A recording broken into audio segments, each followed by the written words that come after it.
Well, to pick up on the issue of discrimination on the basis of transgender status, let me just go to some basics. Do you agree that a school may have separate teams for a category of students classified as boys and a category of students classified as girls? Yes, Your Honor. If it does that, then is it not necessary for there to be, for equal protection purposes, if that is challenged under the Equal Protection Clause, an understanding of what it means to be a boy or a girl or a man or a woman? Yes, Your Honor. And what is that definition? For equal protection purposes, what does it mean to be a boy or a girl or a man or a woman?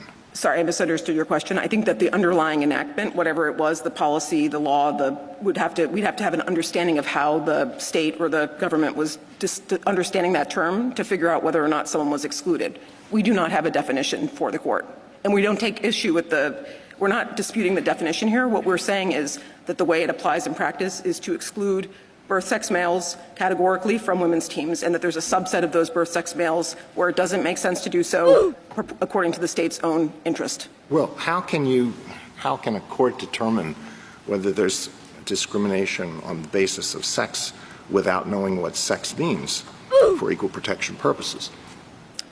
I think here we just know we basically know that that they've identified pursuant to their own statute, Lindsay qualifies as a birth-sex male, and she's being excluded categorically from the women's teams as the statute. So we're taking the statute's definitions as we find them, and we don't dispute them. We're just trying to figure out, do they create an equal protection problem?